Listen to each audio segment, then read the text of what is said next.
क्या एयरपोर्ट में प्रधानमंत्री का बैठना करीब करीब 40 मिनट बैठना बेकार हो गया?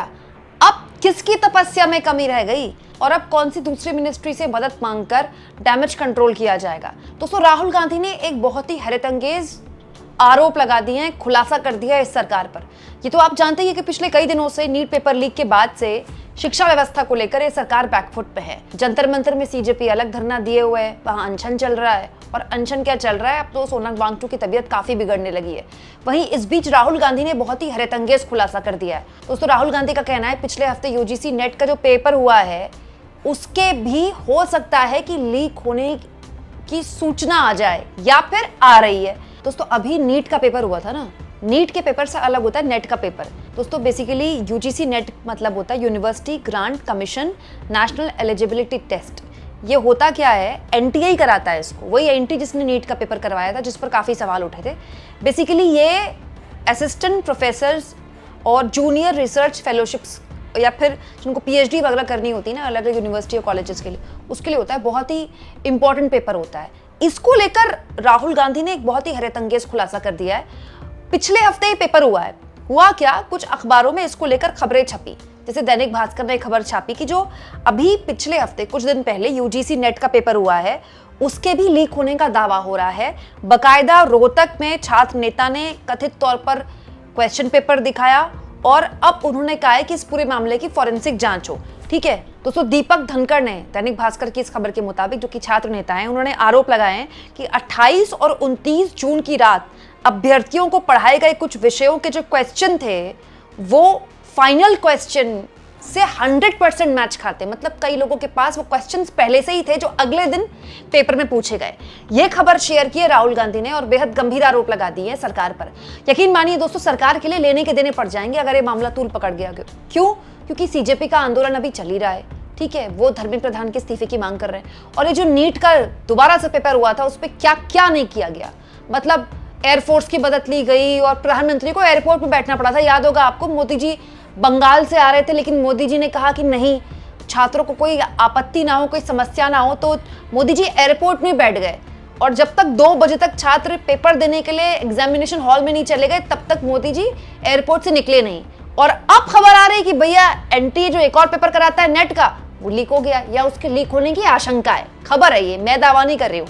राहुल गांधी कह रहे हैं यूजीसी नेट परीक्षा से ठीक पहले 100 पन्नों के एक पीडीएफ प्रसारित हुआ है। एक पीडीएफ प्रसारित हुआ है, मतलब राहुल गांधी कह रहे हैं पीडीएफ फाइल होती है ना, आपके व्हाट्सएप पे भी आती होगी कंप्रेस करके, वो 100 पन्नों का सोशल मीडिया में प्रसारित हुआ है। ये पीडीएफ उस क्वेश्चन पेपर सेटिंग की है जो सिर्फ एनटीए के पास उपलब्ध है। मतलब क्वेश्चन पेपर की सेटिंग आई है 100 पेपरों की और ये सिर्फ एनटीए के पास होता है। पीडीएफ के लगभग 90 सवाल सोशियोलॉजी के असली प्रश्न पत्र से मेल खाते हैं। 90 सवाल मेल खाते हैं। कौन से सब्जेक्ट से? सोशियोलॉजी से। यही क्वेश्चन पेपर यानी कि प्रश्न पत्र 2,25,000 में बिहार में, उत्तर प्रदेश में, हरियाणा में, दिल्ली में और राजस्थान में बेचा जा रहा था। मतलब पेपर से पहले ही ये पीडीएफ बेचा जा रहा था। क्या? जिसके 100 में से 90 क्वेश्चन पेपर मेल खाए। इसी नेटवर्क ने CSIR नेट, HTET और ADA जैसे आगामी परीक्षाओं के क्वेश्चन पेपर उपलब्ध कराने का भी दावा किया। राहुल गांधी कह रहे, खबर में लिखा है। नीट और नेट में बार बार सामने आए घोटालों के बाद भी मोदी सरकार आंखें मूंद कर सो रही है, क्योंकि लाखों छात्रों की रात रात जागकर की गई सालों की मेहनत उसके लिए कोई मायने नहीं रखती। सारा देश जानता है प्रधानमंत्री और शिक्षा मंत्री से किसी भी तरह की जवाबदेही या उम्मीद करना बेकार है। न जांच होगी, न छात्रों को न्याय मिलेगा। एकमात्र बदलाव का औजार हमारी सम्मिलित आवाज है, देश भर के छात्रों की गूंज जो भारत में शिक्षा रिवॉल्यूशन लाकर रहेगी। अब देखिए, राहुल गांधी जो बात बोल रहे हैं इस पर एनटीए को जवाब देगी नहीं देगी तो एनटीए जाने, भारत सरकार जाने, शिक्षा मंत्रालय जाने। क्योंकि एनटीए ने तो नीट वाले मामले में प्रेस कॉन्फ्रेंस तक नहीं की।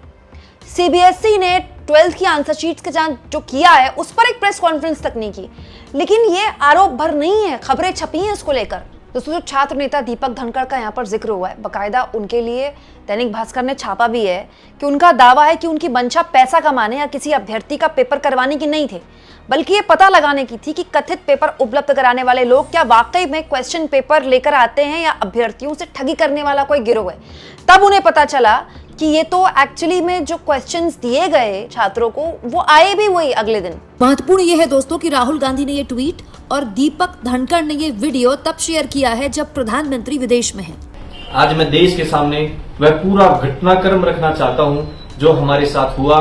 मैं यह भी स्पष्ट करना चाहता हूं कि हम जो शामगिरी दिखा रहे हैं उसकी सत्यता, डिजिटल फोरेंसिक जांच और परीक्षा की वास्तविक प्रश्न पत्र से मिलान देश के समक्ष जांच एजेंसियों द्वारा करवाए जाएं। यदि हमारा दावा गलत है तो देश को बताया जाए और यदि सही है तो इस पूरे घटनाक्रम और पूरे नेटवर्क की जड़ तक पहुंचकर देश के सामने रखा जाए। साथियों, कुछ समय पहले हरियाणा के चरखी दादरी से अंकित सिंह फोगाट मुझसे मिले, जो मेरे साथ बैठे हैं।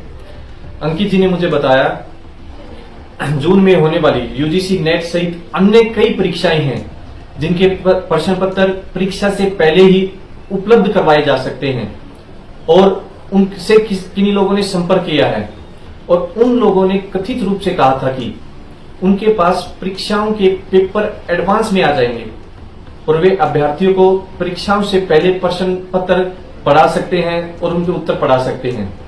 पेपर माफिया ने कहा कि बच्चों को तैयार कर लो, हम पेपर पढ़ाने आएंगे।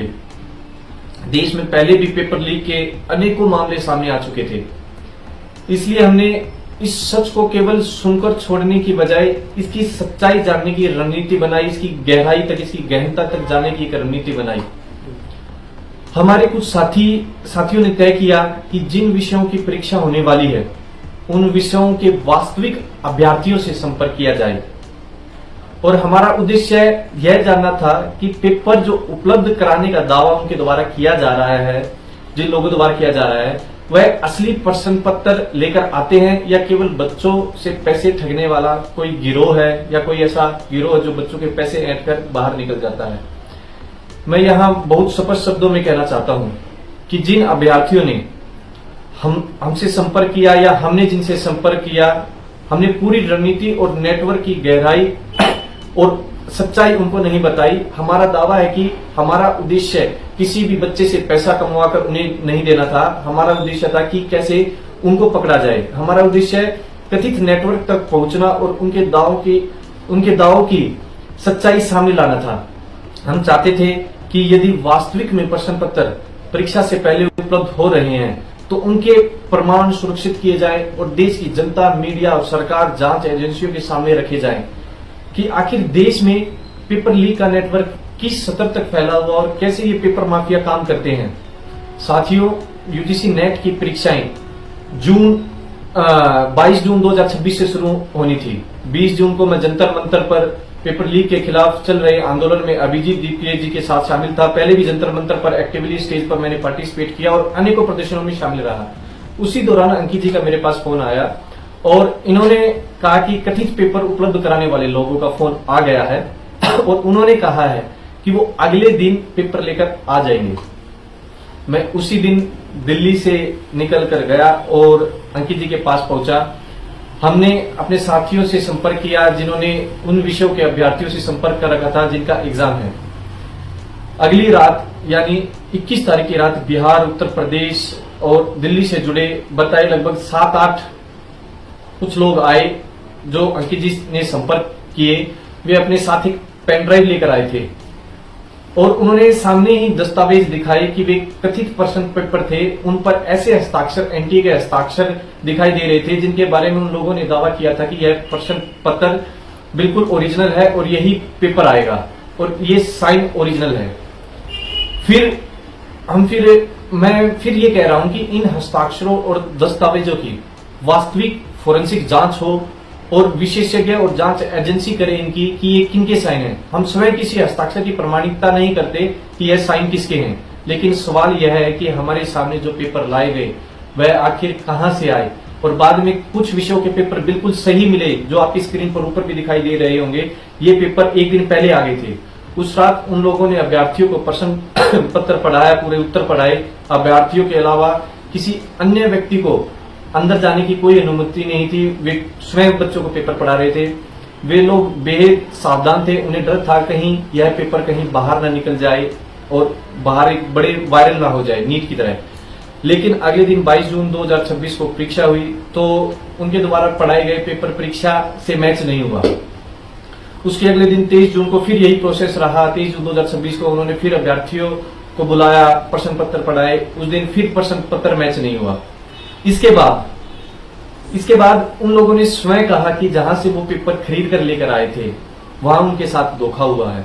उनका कहना था कि उनके पास उनसे पैसे लिए गए लेकिन गलत पेपर प्रोवाइड करवा दिया गया। बीच में जो ठेकेदार थे वो पैसे लेकर चले गए।